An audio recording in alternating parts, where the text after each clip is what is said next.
P block क्या है? P block यहां पर हम लोग देखेंगे 11th सेक्शन का, 11th क्लास का। 11th क्लास में बेसिकली हमारे दो ग्रुप हैं पी ब्लॉक के, है ना, और 12th में हमारे ज्यादा है। देखो मैं पीरियोडिक टेबल यहां पर बना रहा हूं,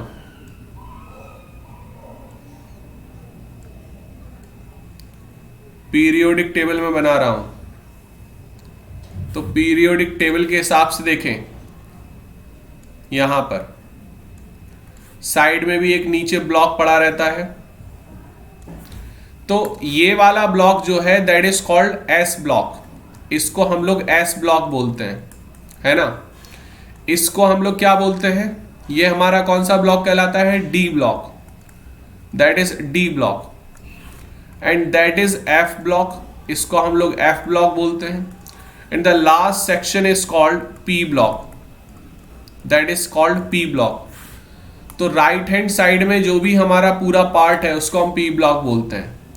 पी ब्लॉक में हमारे जो ये वर्टिकल कॉलम्स हैं, ये जो वर्टिकल कॉलम्स है ना, ये हमारे कितने होते हैं देखना यार ध्यान से, 13, 14, 15, 16, 17 और 18। तो 13 से 18 ग्रुप तक एग्जैक्टली सोनू, वेरी गुड। तो 13 से 18 ग्रुप तक जो भी हमारे एलिमेंट्स होंगे that are called P block elements, उनको हम लोग पी ब्लॉक एलिमेंट्स बोलते हैं। क्या बोलते हैं? P block elements. 13 group, 14 group, 15 group, 16 group, 17 group और 18 ग्रुप। तो 13 ग्रुप में हमारे आते हैं बैंगन, आलू, गाजर इन थैला। क्या आता है? बैंगन, आलू, गाजर इन थैला। तो इसमें बोरॉन बोलते हैं इसको, एल्यूमिनियम, गैलियम, इंडियम और थैलियम। ठीक है। नेक्स्ट हमारा आता है यहां पर बोरॉन के बाद कार्बन। कहे सीता जी सुनो प्रभु, कहे सीता जी सुनो प्रभु। तो इसमें carbon, silicon, germanium, stannous and that is Pb lead. Lead बोलते हैं इसको, प्लम्बम बोलते हैं लेकिन इसको हम लेड बोलते हैं, लेड।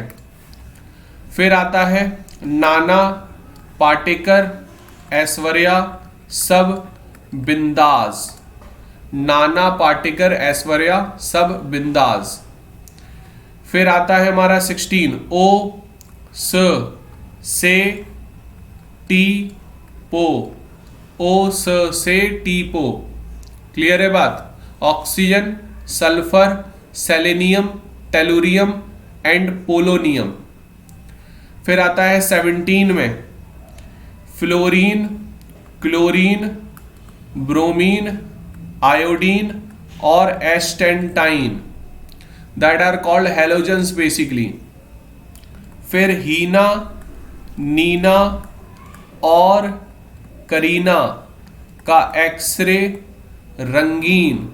यहां पर जो नीचे होते हैं वो सारे रेडियो एक्टिव होते हैं, ये रेडियो एक्टिव एलिमेंट्स हैं, radium included, radon basically, radon included. तो यहां पर इस तरीके से आपको देखना है।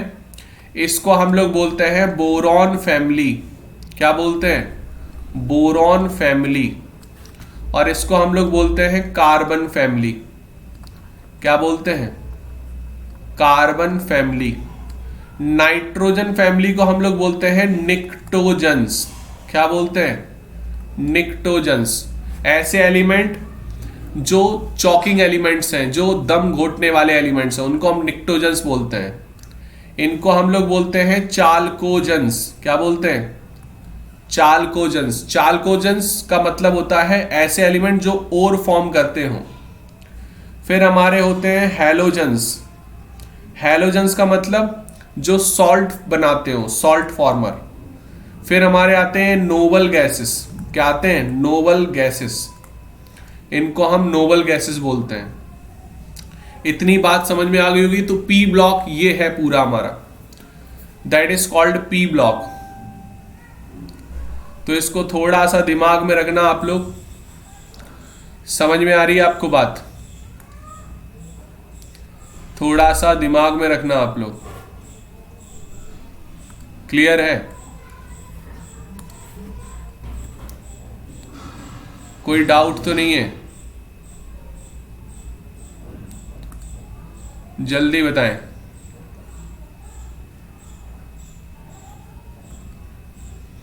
All clear?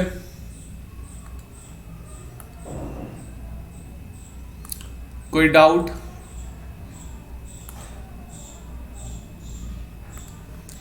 किसी को कोई डाउट तो नहीं है यहां तक? तो इसको नोट कर लें आप लोग।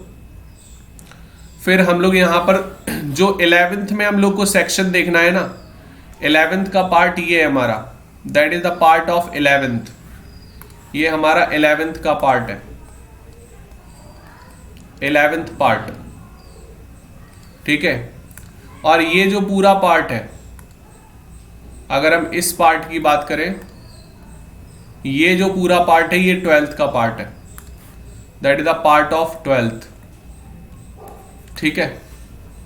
That is the part of 12th। तो इस तरीके से हम लोग को देखना है यहां पर। तो यहां पर हम लोग स्टार्ट करते हैं 13 ग्रुप का एलिमेंट, स्टार्ट करते हैं हम लोग 13 ग्रुप का एलिमेंट से। 13th ग्रुप को हम लोग क्या बोलते हैं? 13 ग्रुप को क्या बोलेंगे हम लोग? That is called boron family. क्या बोलेंगे?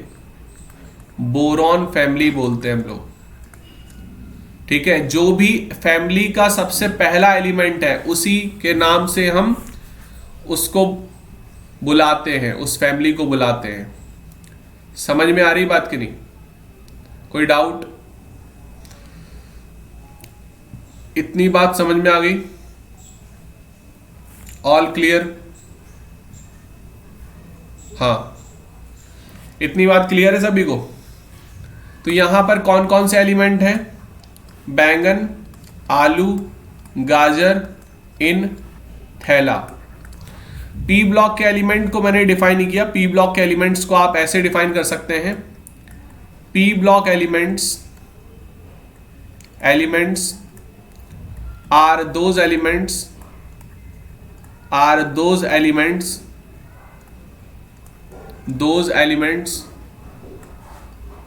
whose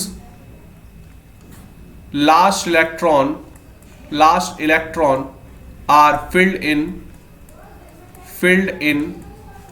p orbitals। p orbitals में उसका लास्ट इलेक्ट्रॉन फिल्ड अप होगा। ये मैं बता भी चुका था आप लोगों को पहले जब मैंने आपको पीरियोडिक टेबल पढ़ाई थी। तो 13 ग्रुप की बात करते हैं। यहां पर क्या है हमारा? बोरॉन है, aluminium, gallium, indium and thallium. तो boron, aluminium, gallium, indium, thallium, ये हमारे एलिमेंट्स हैं। यहां पर आ गई बात समझ में? ये हमारे सारे एलिमेंट्स हैं। अब हम बात करते हैं बोरॉन, एल्यूमिनियम, गैलियम, इंडियम और थैलियम, ठीक है। तो बोरॉन जो है वो हमारा कैसा है?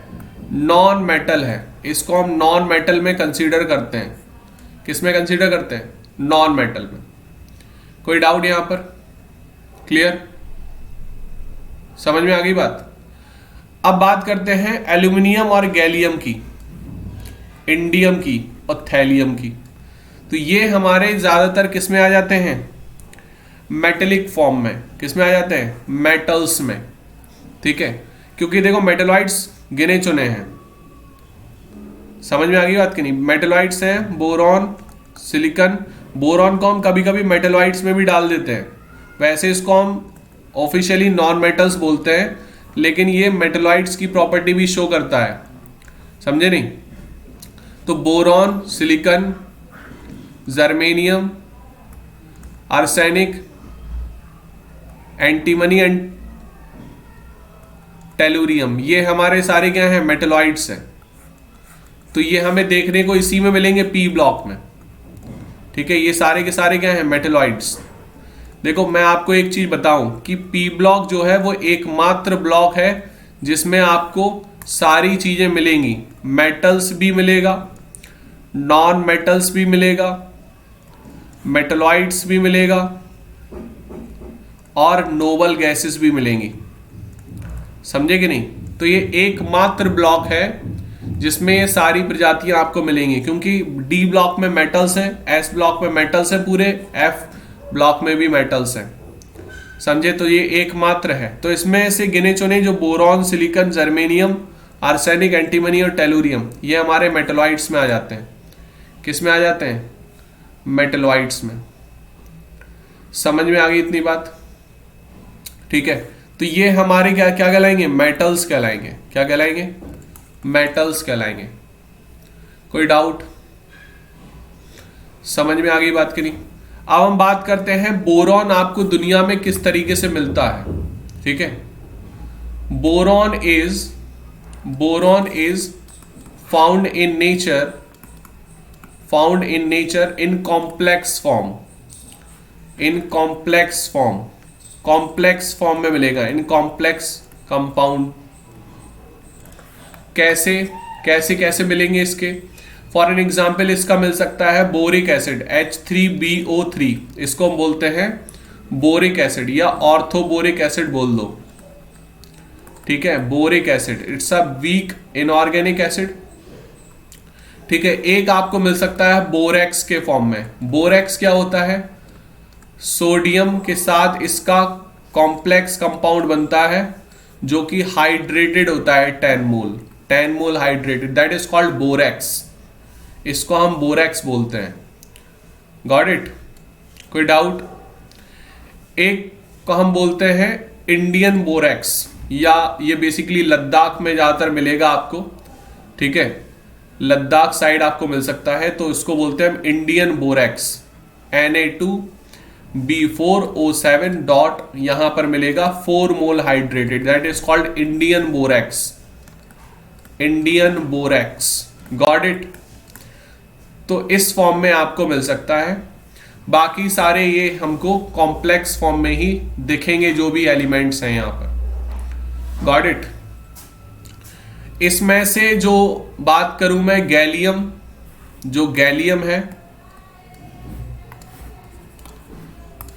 गैलियम की बात करूं मैं, या फिर इंडियम की बात करूं, या फिर थैलियम की बात करूं, क्योंकि बोरॉन, एल्यूमिनियम तो हमारे थोड़े से कॉमन है, लेकिन हम जब गैलियम और इंडियम, थैलियम की बात करते हैं तो दे आर लेस अबंडेंट।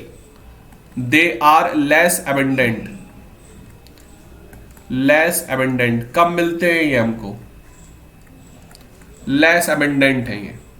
समझ में आ गई बात की नहीं? कोई डाउट? ये हमको कब मिलेंगे दुनिया में? Got it? तो इसको नोट कर लेना, they are less abundant. Boron, aluminium ज्यादा मात्रा में है, आपको मिल जाएगा। कोई डाउट? समझ में आ गई बात? इसके नीचे एक थैलियम के बाद नियोहियम होता है, दैट इज कॉल्ड नियोहियम।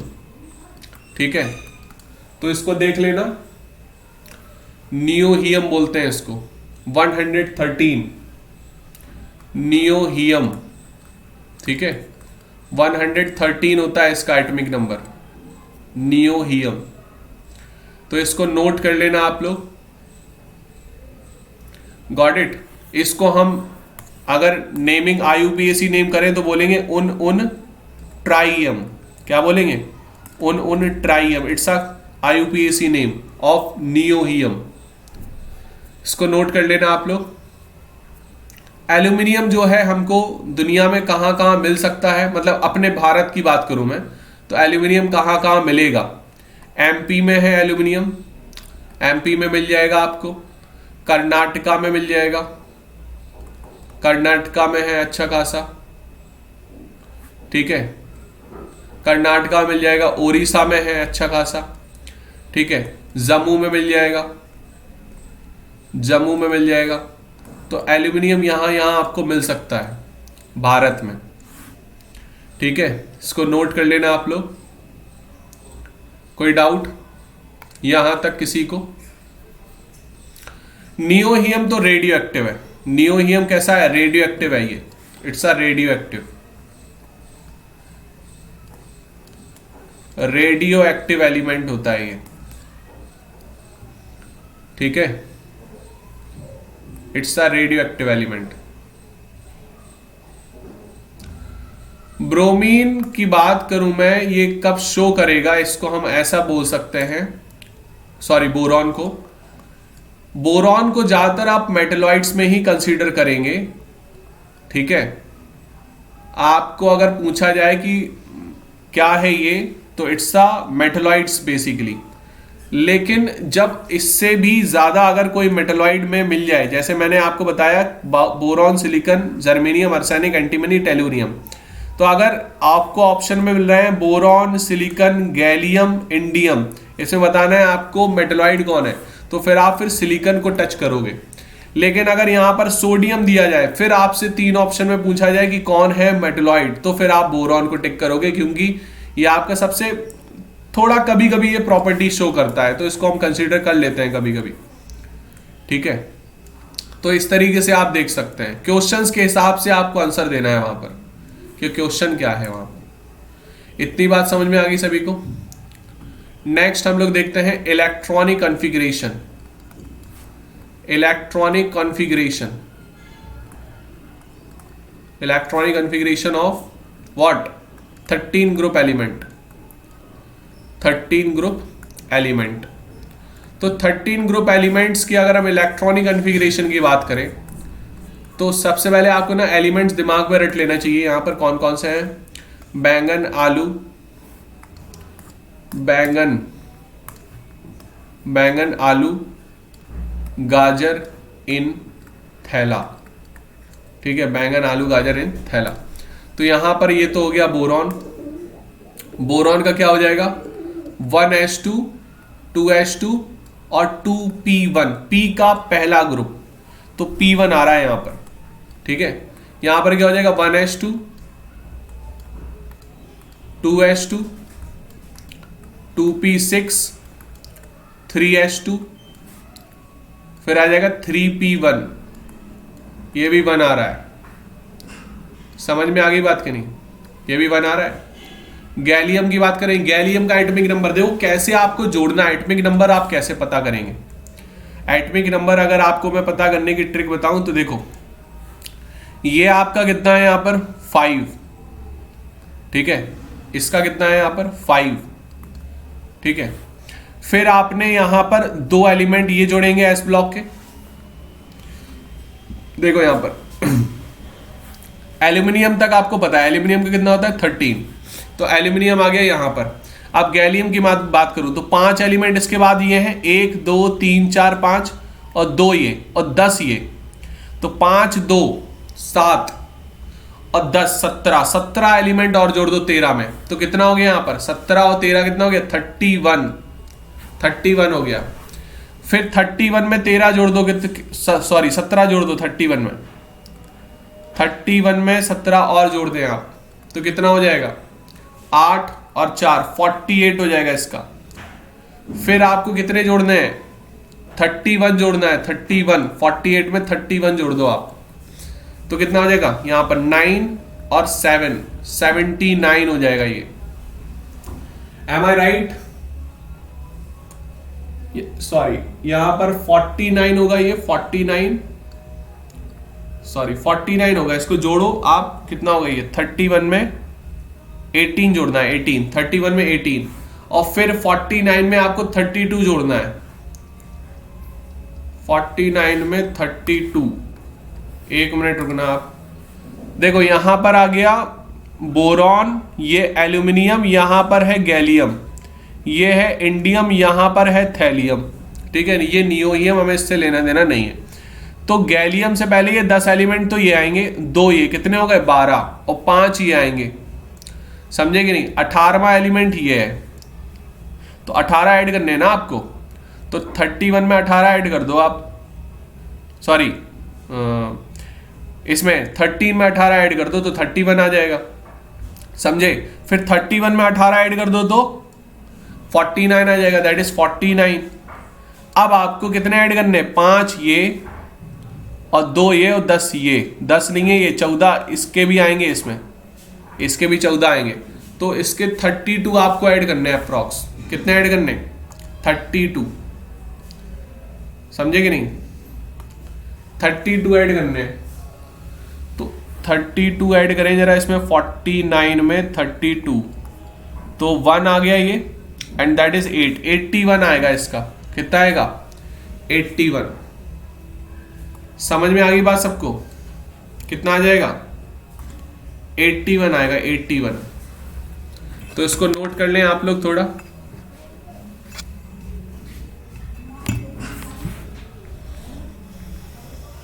कोई doubt,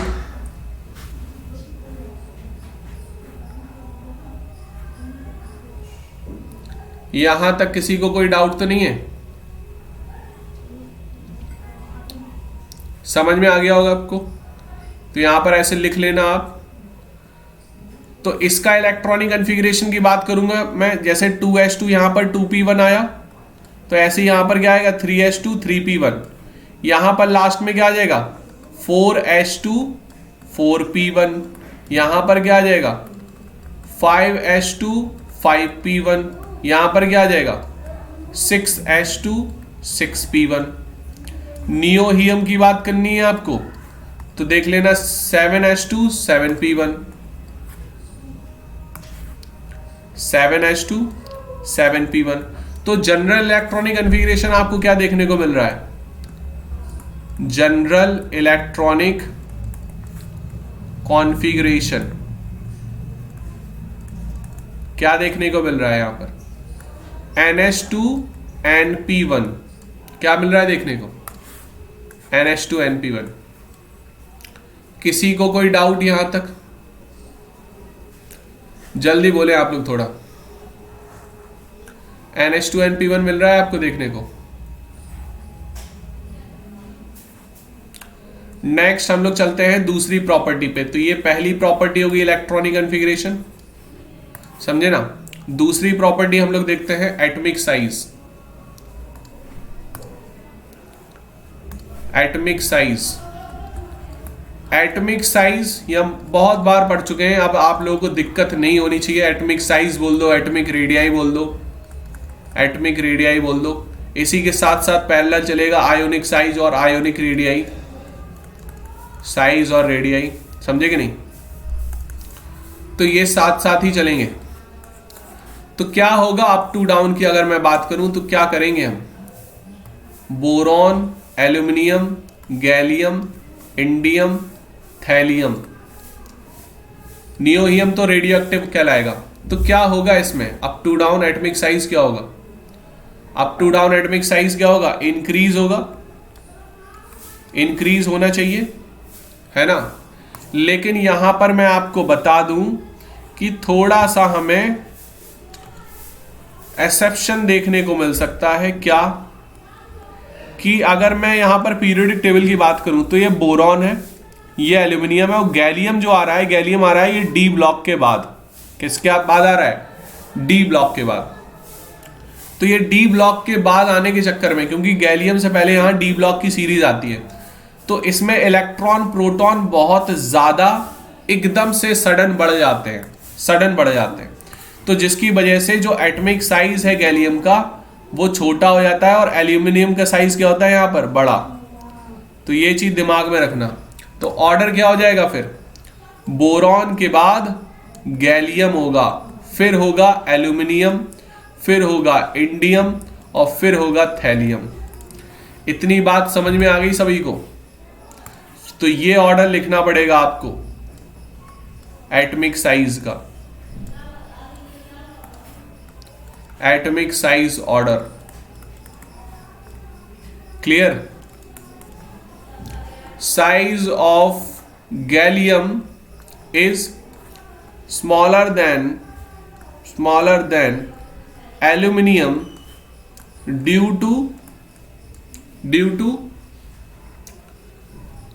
D orbital contraction, d orbital contraction, contraction की वजह से होगा यहां पर,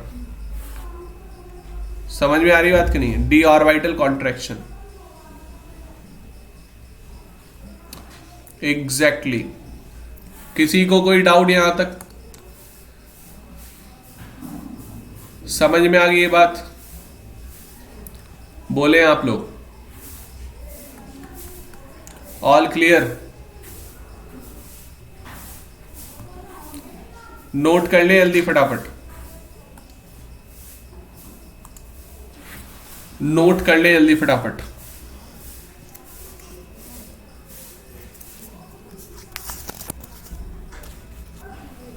इतनी बात समझ में आ गई होगी सबको। यहां पर देखेंगे नेक्स्ट हम लोग ionisation enthalpy. Ionisation enthalpy, what is the means of ionisation enthalpy? कौन बताएगा मुझको? बहुत बार रिपीट कर चुका हूं मैं इस चीज को, बहुत बार रिपीट हो चुका है ये। तो कैसे बताएंगे आप आयोनाइजेशन एंथैल्पी को? कैसे बताएंगे आयोनाइजेशन एंथैल्पी को? यहां पर हमने मान लिया कि ये ऑर्बिटल्स बनी हुई हैं, सॉरी शेल्स बनी हुई है ये, और यहां पर है इलेक्ट्रॉन। तो आउटर मोस्ट इलेक्ट्रॉन को निकालने में जितनी एनर्जी लगेगी, that energy is called ionisation enthalpy. तो यहां पर लिख सकते हैं the amount of energy required, the amount of energy required to remove an electron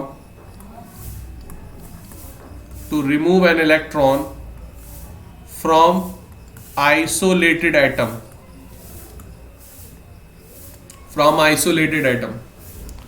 clear, is called ionisation enthalpy. तो अगर मैं यहां पर आयनाइजेशन एंथैल्पी की ऑर्डर की बात करूं तो क्या बताएंगे आप लोग? What is the order? सोचे जरा आप लोग, जल्दी रिप्लाई करें। और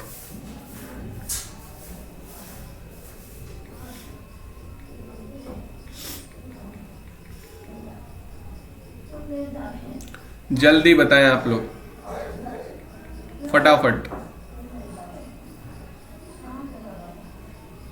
what is the order of ionisation enthalpy? Order क्या होगा आयनाइजेशन एंथैल्पी का? सबसे ज्यादा आयनाइजेशन एंथैल्पी किसकी होगी? सबसे ज्यादा आयनाइजेशन एंथैल्पी किसकी होगी? सबसे ज्यादा तो ऑब्वियस, देखो अब जनरल ऑर्डर जो देखा जाएगा वो देखा जाएगा क्या कि जनरल ऑर्डर के हिसाब से up to down ionisation enthalpy होती है डिक्रीज। लेकिन रियल ऑर्डर क्या होगा? क्योंकि क्वेश्चन तो आपका रियल ऑर्डर से आएगा। तो सबसे ज्यादा तो बोरॉन की होती है, नो डाउट। फिर उसके बाद किसकी होती है? फिर होती है थैलियम की, शॉक लगेगा आपको। फिर होती है गैलियम की, फिर होती है एल्यूमिनियम की, फिर क्या बचा?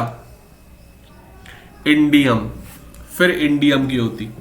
मैं आपको डेटा बता दूं कि बोरॉन की जो आयनाइजेशन एंथैल्पी का ऑर्डर है वह है 801 किलोजूल पर मोल, और थैलियम का होता है 589 किलोजूल पर मोल।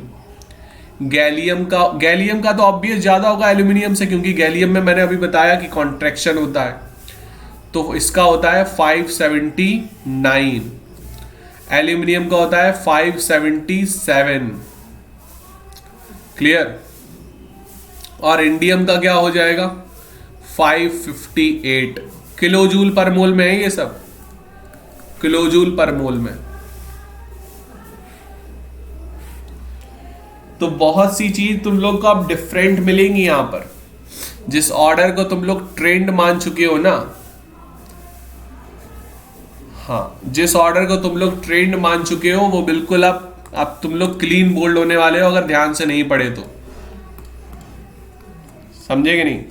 और क्वेश्चन जो आते हैं वो इन्हीं दो ग्रुप से आते हैं पी ब्लॉक में, अगर इस टॉपिक से क्वेश्चन आए तो, क्योंकि एक्सेप्शन इसी में है, इसी में एक्सेप्शन है। चाहे वो आपका एटॉमिक साइज ले लो और चाहे फिर आप आयनाइजेशन एंथैल्पी ले लो। तो इसलिए दिमाग में रखना है सारी बातें, समझे कि नहीं?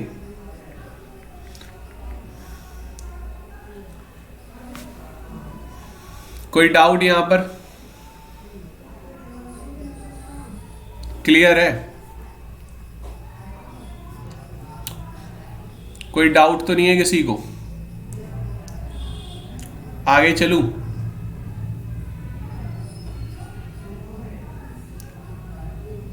ठीक, कोई डाउट हो तो पूछ लो अभी।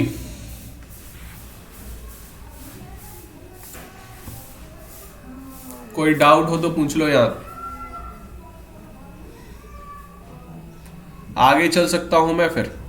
देखो, पहला इलेक्ट्रॉन आपने निकाला, that is called first ionisation enthalpy, है ना? इसको हम फर्स्ट आयनाइजेशन एंथैल्पी बोलेंगे।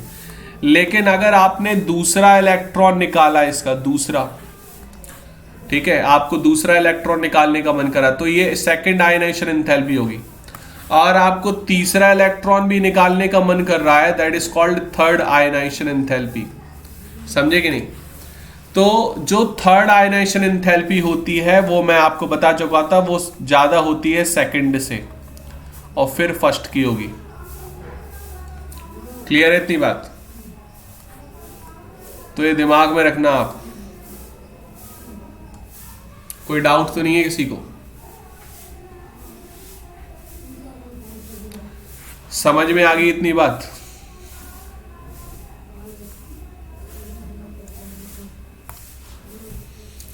क्लियर है? नेक्स्ट हम लोग देखेंगे यहां पर इलेक्ट्रोनेगेटिविटी। नेक्स्ट हम लोग देखेंगे इलेक्ट्रोनेगेटिविटी।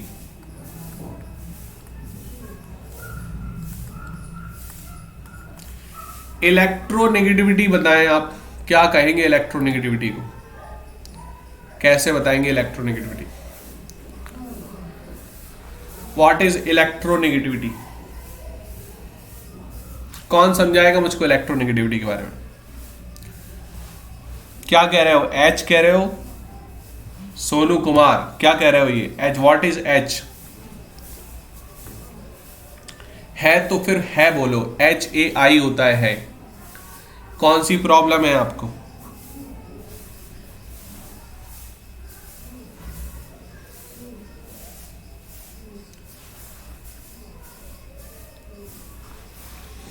जल्दी रिप्लाई करें मुझे। प्रॉब्लम है तो कौन सी है, और प्रॉब्लम नहीं है तो फिर इलेक्ट्रोनेगेटिविटी के बारे में बताएं। क्या होती है इलेक्ट्रोनेगेटिविटी? ऑलरेडी मैं बहुत बार बता चुका हूं आपको, आप लोगों को बहुत बार ये चीज मैंने डिस्कस की है। What is electronegativity? तो बताएं, जल्दी जल्दी फटाफट बताएं, क्या दिक्कत है? देखो, मैं आपको बताऊं कि A और B दो एटम है, तो दो एटम के बीच में आप इलेक्ट्रॉन डालेंगे,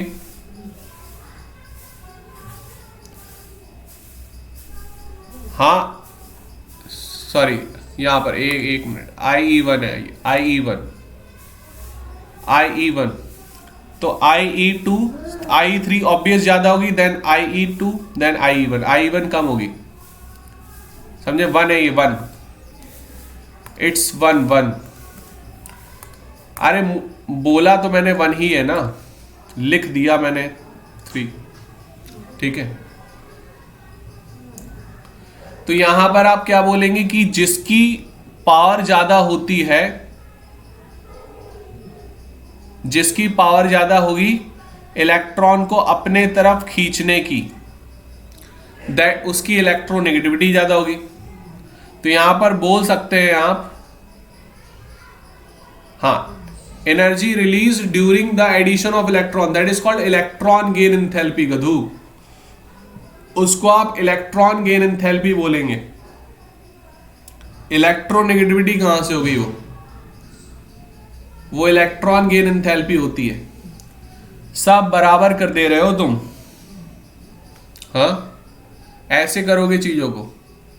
तो यहां पर आप बताओगे कि जिसकी पावर ज्यादा है इलेक्ट्रॉन को अपने तरफ खींचने की, that is called electronegativity.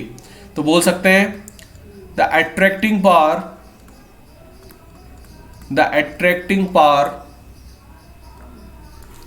to attract the shared pair of electron towards itself,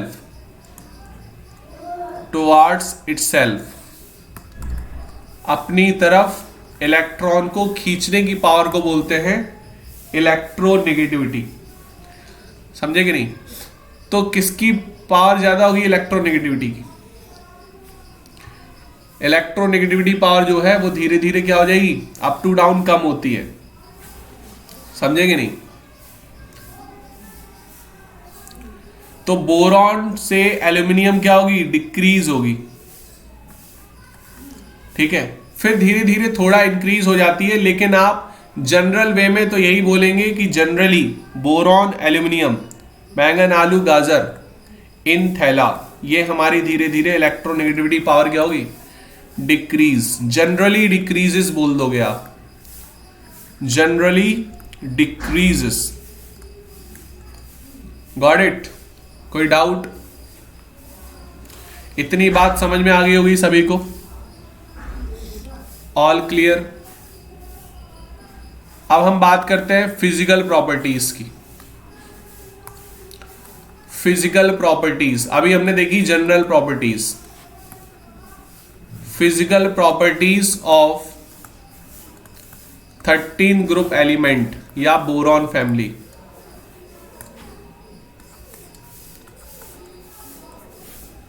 got it?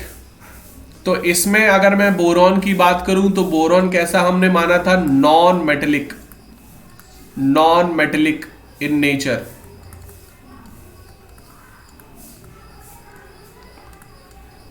ठीक है, एक्सट्रीमली हार्ड होता है ये, एक्सट्रीमली हार्ड क्योंकि छोटा साइज का होता है। And black colour solid. कैसा होता है ये? Black coloured solid, black colour का सॉलिड फॉर्म होता है। It exist in many allotropic form, it exist in many allotropic form, many allotropic forms, काफी एलोट्रॉपिक फॉर्म्स होते हैं इसके। कोई doubt? Rest of all other elements जो भी हमारे होंगे, aluminium, gallium, indium, thallium, rest of all the elements are soft in nature, soft in nature with low melting point. Low melting point होता है इनका सभी का। गैलियम तो लिक्विड फॉर्म में होता है, इट्स अ लिक्विड मेटल। समझ में आ रही बात कि नहीं? गैलियम का मेल्टिंग पॉइंट कितना होता है? It's melting point is 303 kelvin, 303 kelvin होता है इसका। आपको लिक्विड में मिल जाएगा ड्यूरिंग समर सीजन में आपको ये लिक्विड फॉर्म में मिल जाएगा। ठीक है, नेक्स्ट लिख लेना density of these elements increases down the group, increases down the group,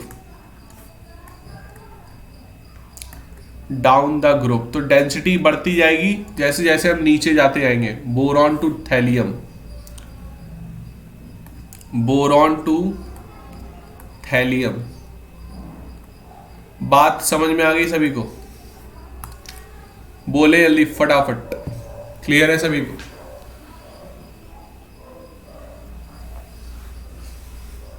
इतनी बात समझ में आ गई सभी को? All clear? अब हम लोग चलते हैं ऑक्सीडेशन स्टेट्स पर। ऑक्सीडेशन स्टेट्स पर चलते हैं जो कि है केमिकल प्रॉपर्टीज में। तो फिजिकल प्रॉपर्टीज हम लोग की हो चुकी है, हम लोग चलते हैं केमिकल प्रॉपर्टीज पर। Chemical properties of boron family. Chemical properties of boron family. तो बोरॉन फैमिली की केमिकल प्रॉपर्टीज को देखते हैं। तो बोरॉन फैमिली की जब हम केमिकल प्रॉपर्टीज की बात करेंगे तो बोरॉन हमारा छोटा एलिमेंट है ना। आयनाइजेशन एंथैल्पी इसकी काफी अच्छी खासी है। क्लियर है ना बात। तो अगर मैं बात करूं ऑक्सीडेशन स्टेट्स की, इन पूरे एलिमेंट्स की, बोरॉन है, एल्यूमिनियम है, इसको हॉरिजॉन्टल फॉर्म में लिख लेता हूं। बोरॉन है, एल्यूमिनियम है, गैलियम है, इंडियम है, थैलियम है। तो अगर मैं इसकी बात करूं तो यहां पर जितने भी हमारे एलिमेंट्स हैं, ठीक है, boron, aluminium, gallium, indium, thallium, लगभग इनकी मेटेलिक प्रॉपर्टी तो है, ठीक है। तो ये इलेक्ट्रॉन लूज करेंगे ज्यादातर, ठीक है। इलेक्ट्रोपॉजिटिव एलिमेंट्स हैं ये ज्यादातर देखा जाए तो यहां पर अगर मैं देखूं बोरॉन की थैलियम से, तो इसकी जो ऑक्सीडेशन स्टेट है वो +3 to +1 ही रहेगी। +3 to +1 यही रहेगी हमारी ऑक्सीडेशन स्टेट। क्यों? क्योंकि इनका इलेक्ट्रॉनिक कन्फिग्रेशन क्या है, NH2 NP1। तो या फिर ये इलेक्ट्रॉन लूज करेंगे तो +1 आएगा, या फिर ये तीनों करेंगे तो इनका आएगा +3। यही अंतर होगा दोनों में। अगर ये सिर्फ एक इलेक्ट्रॉन लूज करेंगे तो +1, और तीनों करेंगे तो +3। समझ में आ रही बात कि नहीं? तो इस हिसाब से इनकी ऑक्सीडेशन स्टेट देखी जाएगी। कोई डाउट किसी को? तो यहां पर मैं बोरॉन की बात करूं तो बोरॉन जो है, बोरॉन हमारा +3 ऑक्सीडेशन स्टेट ज्यादातर बनाता है। फॉर एन एग्जाम्पल बोरॉन हमारा फॉर्म बनाता है B2S6, काफी इंपॉर्टेंट कंपाउंड है, इसको बोलते हैं डाइबोरेन, ठीक है। क्या बोलते हैं इसको? डाइबोरेन बोलते हैं। इसी तरीके से एल्यूमिनियम भी हमारा ज्यादातर बनाता है +3 ऑक्सीडेशन स्टेट ही रहता है ये इस टेबल में। तो ये बनाता है Al2Cl6 कंपाउंड, ये भी हमारा डाइमर होता है, ये भी हमारा क्या है, डाइमर। तो ये डाइमर ही बनाते हैं। देखो इसके इंपॉर्टेंट कंपाउंड्स की थोड़ी सी खासियत देख लो कि किस तरीके से बनाएंगे। बोरॉन की अगर मैं बात करूं तो बोरॉन कुछ इस तरीके से होगा, BH3 बोरेन फॉर्म में, ठीक है ना, इस फॉर्म में होगा ये।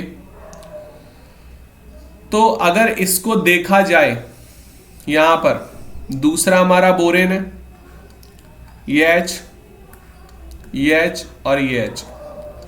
तो इसका जो इलेक्ट्रॉन है ना, ये वाला 2 इलेक्ट्रॉन, इसके 2 इलेक्ट्रॉन, इसकी वैकेंट ऑर्बिटल ये ना पार्शियली ऐसे इससे कनेक्टेड हो जाता है, पार्शियली ऐसे कनेक्टेड हो रहा है, दैट इज पार्शियली, ठीक है। तो होता क्या है कि इसको हम इस कुछ इस तरीके से बॉन्ड बोलते हैं। तो ये जो 2 इलेक्ट्रॉन है वो 3 सेंटर के बीच में बन रहा है। 2 इलेक्ट्रॉन जो है वो किसके बीच में बन रहा है? 3 सेंटर के बीच में। इसमें ना डॉट डॉट करके बताओ ऐसे, ठीक है, डॉट डॉट करके बनाओगे आप। तो यहां पर देखो 3 सेंटर, एक ये और एक ये, और इलेक्ट्रॉन कितने हैं? सिर्फ 2 इलेक्ट्रॉन है, 1 2। तो इसको हम बोलते हैं 3 centre 2 electron bond, 3 centre 2 electron bond. और यहां पर जो बोरेन के केस में बनता है, इस बॉन्ड को हम लोग बोल देंगे, कौन सा बॉन्ड बोलते हैं इसको बता चुका हूं मैं। कौन सा बॉन्ड होता है ये? कौन बताएगा मुझे? इस बॉन्ड का नाम बनाना बॉन्ड बोलते हैं। कौन सा बॉन्ड बोलते हैं? बनाना बॉन्ड। कौन सा बॉन्ड है ये? बनाना बॉन्ड। बात समझ में आ रही कि नहीं आ रही? बोले जल्दी। इस बॉन्ड को हम लोग क्या बोलते हैं? बनाना बॉन्ड। यहीं पर जब मैं Al की बात करूंगा, एल्यूमिनियम की, तो एल्यूमिनियम के केस में थोड़ा सा डिफरेंट केस है। यहां पर ये क्लोरीन है, यहां पर ये क्लोरीन है, ठीक है, ये क्लोरीन है, ये क्लोरीन है, यहाँ पर ये क्लोरीन और ये क्लोरीन। AlCl3 जो होता है यहाँ पर क्लोरीन का, लेकिन लोन पेयर है, क्लोरीन के पास लोन पेयर है और इसकी वैकेंट ऑर्बिटल होती है एल्यूमिनियम की, तो ये इलेक्ट्रॉन इसको डोनेट कर देता है, ये भी इलेक्ट्रॉन डोनेट कर देगा। तो यहाँ पर 2 इलेक्ट्रॉन तो ये हो गए और 2 इलेक्ट्रॉन ये हो गए, तो 3 सेंटर 4 इलेक्ट्रॉन बॉन्ड बनता है इसमें। क्या बनता है? 3 सेंटर 4 इलेक्ट्रॉन बॉन्ड, और इस बॉन्ड को हम लोग बोल देंगे यहाँ पर ब्रिज बॉन्ड। कौन सा बॉन्ड बोलेंगे? ब्रिज बॉन्ड बोलेंगे, समझे कि नहीं? इसको बोलेंगे हम लोग ब्रिज बॉन्ड। ये डाइमर फॉर्म में रहेगा, डाइमर मतलब 2 यूनिट। किस में रहेगा ये? डाइमर फॉर्म में, डाइमर फॉर्म में रहेगा। इतनी बात समझ में आ गई सबको? जल्दी बताएं आप लोग, इतनी बात क्लियर है सभी को? All clear?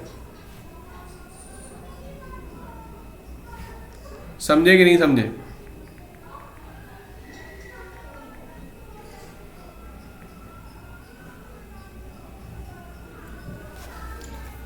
इतनी बात समझ में आ गई सबको? ठीक है, यहां पर मैं एक केस आपको बताता हूं, थोड़ा इंपॉर्टेंट है ये। इस केस में जो हमें 13 ग्रुप की बात करूं मैं, यहां पर एक इफेक्ट लगता है, that is called inner pair effect, inert pair effect. ठीक है, क्या बोलते हैं इसको? Inert pair effect. अब ये इनर्ट पेयर इफेक्ट होता क्या है? देखो, इनर्ट पेयर इफेक्ट क्या होता है, जब हम बात करते हैं बोरॉन की, एल्यूमिनियम, गैलियम, इंडियम और थैलियम की, तो आपको पता है कि गैलियम में हमारी आई थी इससे पहले डी, फिर यहां पर ये एल्यूमिनियम हो गया, यहां पर आ जाती है एफ। क्या आ जाता है यहां पर? एफ ब्लॉक की सीरीज आ जाती है। अगर आप ध्यान से पीरियोडिक टेबल देखो तो आपको पता चल जाएगा। यहां पर डी ब्लॉक की आ जाती है सीरीज, डी ब्लॉक यहां से स्टार्ट होती है। ये डी ब्लॉक की 3D सीरीज है, यहां पर डी ब्लॉक की 4D सीरीज। 5D सीरीज में आता है हमारा 4F वाला, तो 4F वाला कंटेंट इसमें आ जाएगा एकदम से। और फिर आता है हमारा 5F वाला 6D सीरीज में, है ना? तो ये आपको नियोहियम में मिलेगा। तो बैंगन, आलू, गाजर, इनथैला, इस तरीके से हम देखेंगे यहाँ पर। तो एक तो थैलियम की वजह से और गैलियम की वजह से यहाँ पर 2 इफेक्ट देखने को मिलते हैं। एक तो आप यहाँ पर एटॉमिक साइज का देख लोगे इफेक्ट, एटॉमिक साइज का इफेक्ट यहाँ पर वेरिएशन आ जाता है। यहाँ पर आया था ऑक्सीडेशन स्टेट का वेरिएशन। एक्सेप्शन की मैं बात करूँ यहाँ पर, एक्सेप्शन क्या? वो इफेक्ट के वजह से आता है, तो इफेक्ट बोलो, इसको सही तरीके से बोलना है। तो यहां पर आप इफेक्ट ही बोलेंगे। समझ में आ रही बात कि नहीं? क्या बोलेंगे? इफेक्ट ही बोलेंगे। क्लियर है? क्या बोलेंगे? इफेक्ट ही बोलेंगे। तो अगर मैं यहां पर देखूं इफेक्ट को, तो थैलियम की बात मैं करूं यहां पर, देखो इलेक्ट्रॉनिक कन्फिग्रेशन तो हमारा NH2NP1 है, ठीक है? तो F ब्लॉक में ना यहां पर आ जाता है कॉन्ट्रैक्शन। F ब्लॉक के 14 एलिमेंट एकदम से जुड़ते हैं। F ब्लॉक के 14 एलिमेंट जुड़ रहे हैं ना, ये देखो यहां पर F ब्लॉक के 14 एलिमेंट एकदम से जुड़ते हैं यहां पर, समझे कि नहीं? और 14 एलिमेंट जब एकदम से जुड़ते हैं तो ये लगाते हैं इस पे कॉन्ट्रैक्शन। कॉन्ट्रैक्शन मतलब 14 इलेक्ट्रॉन 14 प्रोटॉन आए तो ये कॉन्ट्रैक्शन लगाएंगे। कॉन्ट्रैक्शन मतलब साइज क्या होगा? सिकुड़ जाएगा, थोड़ा सा कॉन्ट्रैक्ट हो जाएगा। समझ में आ रही बात कि नहीं? तो कॉन्ट्रैक्शन की वजह से होगा क्या? कॉन्ट्रैक्शन की वजह से होगा क्या कि जो अंदर के इलेक्ट्रॉन है, अगर मैं बात करूं ये शेल है, तो कॉन्ट्रैक्शन की वजह से होगा क्या कि ये जैसी हमारी p ऑर्बिटल है, तो p ऑर्बिटल तो बाहर रहेगी, कोई दिक्कत नहीं। अंदर कौन जाएगा? यहां पर सिमेट्रिकल, सिमेट्रिकल की वजह से अंदर चला जाएगा, ये शील्डिंग इफेक्ट करेगा। शील्डिंग इफेक्ट, पहले पेनिट्रेशन बोल दो इसको, तो पेनिट्रेट करेगा तो s ऑर्बिटल पहुंच जाएगी अंदर, क्योंकि s ऑर्बिटल होती है सिमेट्रिकल, p ऑर्बिटल नहीं पहुंचेगी। तो s ऑर्बिटल जब अंदर पहुंचेगी ना, तो इलेक्ट्रॉन, या बोल सकते हैं कि न्यूक्लियस की होल्डिंग पावर s ऑर्बिटल पे ज्यादा रहेगी, क्योंकि वो होती है स्फेरिकल, सिमेट्रिकल। p पे ज्यादा होल्डिंग पावर नहीं रहेगी। तो S पे ज्यादा रहेगी तो S के इलेक्ट्रॉन निकलेंगे नहीं, तो थैलियम की जो स्टेबल ऑक्सीडेशन स्टेट है वो पहुंचेगी +1। मैं सिर्फ ये समझाना चाह रहा हूं, ये कहलाता है इनर्ट पेयर इफेक्ट। मतलब कि जो अंदर के पेयर इलेक्ट्रॉन है S के, वो अंदर रहेंगे सेफ, जो बाहर के रहेंगे वो ही रिलीज करेंगे बस। तो यहां पर उसकी वजह से सिर्फ +1 ऑक्सीडेशन स्टेट होगी। ठीक है, यहां पर मैं दो चीज आपको समझा देता हूं। देखो, दो चीज होती है, एक होती है shielding effect, shielding effect and penetration effect, तो आपको मैं सबसे पहले अपना पेनिट्रेशन इफेक्ट समझाता हूं। फॉर एन एग्जाम्पल, ये हमारा न्यूक्लियस है, ये पहली शेल, ये दूसरी शेल। दूसरी शेल में हमारे p ऑर्बिटल भी आती है। ठीक है, अब क्या होता है कि s ऑर्बिटल और p ऑर्बिटल 2s और 2p है, तो इलेक्ट्रॉन आए तो s ऑर्बिटल हमारी अंदर आ जाएगी, कॉन्ट्रैक्ट जल्दी हो जाएगी एज कंपेयर टू p। तो होगा क्या, बदलाव क्या होगा, बदलाव देखना यहां पर क्या होगा, ये मैं बता चुका हूं शायद आप लोगों को। तो s ऑर्बिटल थोड़ी आ गई अंदर और p ऑर्बिटल वहीं रही बाहर। क्या रही, बाहर रही। तो s आ गई अंदर, s के तभी इलेक्ट्रॉन देखो पहले भरे आते हैं, दूसरी शेल में ही है, दूसरी शेल में ही दोनों हैं s और p। लेकिन s क्यों पहले भरा जाता है, क्योंकि वो अंदर आ चुका। अट्रैक्ट, जो न्यूक्लियस है s को पहले अट्रैक्ट करेगा क्योंकि वो सिमेट्रिकल है। तो इसी चीज को बोलते हैं हम पेनिट्रेशन इफेक्ट। क्या बोलते हैं, पेनिट्रेशन। पेनिट्रेशन जो हो रहा है वो किसका हो रहा है, s का ज्यादा हो रहा है एज कंपेयर टू p। समझे कि नहीं, तो s का ज्यादा हो रहा है और p हमारा बाहर है। तो इसी तरीके से, इसीलिए अब जो s के ऑर्बिटल है, s के इलेक्ट्रॉन जो है वो p के और इलेक्ट्रॉन को क्या करेंगे, शील्ड करेंगे। तो एक और इफेक्ट देखने को मिलता है, तो शील्ड करेंगे तो ये s ऑर्बिटल और अंदर और p ऑर्बिटल रिपल्शन की वजह से, शील्डिंग की वजह से और बाहर पहुंच गई। तो एक लार्ज डिफरेंस देखने को मिल जाता है, ये 2p हो गई और ये 2s हो गई। कहां थी बराबर ये और कहां ये इतना गैप, तो ये पेनिट्रेशन और शील्डिंग की वजह से आता है देखने को मिलने को। समझे कि नहीं। तो इसीलिए यहां पर जो s है वो अंदर पहुंचेगी, तो s को हम बोलते, इसी वजह से s अंदर पहुंच गई। इनर्ट पेयर इफेक्ट कहीं ना कहीं पेनिट्रेशन और शील्डिंग से ही जन्म लिया है इसने। तो इस इफेक्ट की वजह से s ऑर्बिटल के इलेक्ट्रॉन नहीं निकलेंगे, p ऑर्बिटल के अकेले निकलते हैं जब d ब्लॉक की इलेक्ट्रॉन की एंट्री होती है, d ब्लॉक के एलिमेंट की एंट्री होती है। तो इसलिए थैलियम की अगर स्टेबल ऑक्सीडेशन आपसे पूछी जाए, आपसे क्वेश्चन क्या पूछ सकता है कि which is more stable, Tl+ और Tl3+, तो आप बताएंगे Tl+। आपसे इस तरीके से भी पूछ सकते हैं TlCl ज्यादा स्टेबल है कि TlCl3। आप तो बोलोगे भैया बोरॉन फैमिली का एलिमेंट है, TlCl3 होगा, TlCl ज्यादा स्टेबल होगा इसमें। तो ये याद रखना, आप क्वेश्चंस यहां से बनेंगे आपके। समझ में आ रही है बात सभी को, कोई डाउट, यहां तक क्लियर है सभी को। तो इस तरीके से क्वेश्चंस आपको देखने को मिल सकते हैं। ठीक, तो इनर्ट पेयर इफेक्ट में आपको लिखना है तो लिख सकते हैं, it is a effect where due to f orbital contraction या सिंपल भाषा में लिखो, it is a effect where due to entry of f block elements contraction occur due to increment of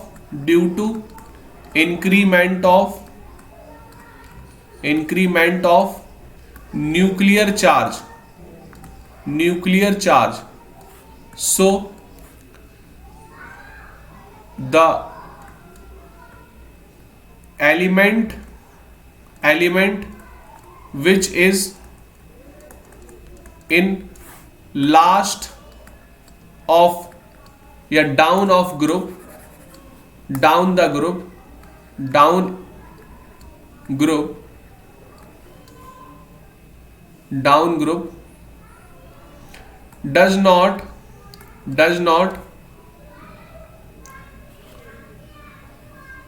down the group. देखो फिर से मैं एक बार पढ़ के दिखा देता हूं। It is affect where due to entry of F block elements contraction अगर due to increment of nuclear charge, contraction होगा। So the element which is in down group ionisation enthalpy increases, ionisation enthalpy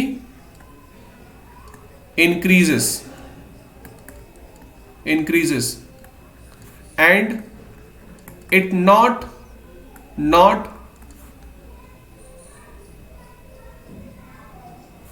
ionization enthalpy increases due to which it shows +1 oxidation state, due to which it shows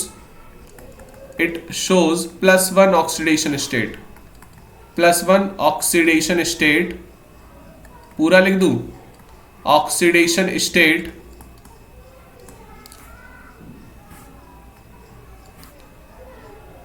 not +3, not +3। Clear है?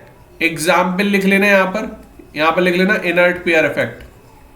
बहुत easy language में लिखवा दिया मैंने, ताकि आपको जब भी पढ़ो एक बार पढ़ने ही सही आपको क्लियर हो जाए। ठीक है ना? तो यहां पर एग्जाम्पल लिख सकते हैं TL+3 और TL+1, ये ज्यादा स्टेबल होगा। ठीक है?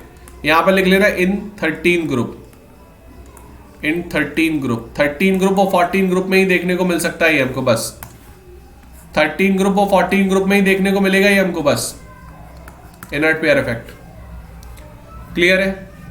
कोई डाउट किसी को? फटाफट इसको नोट कर लो।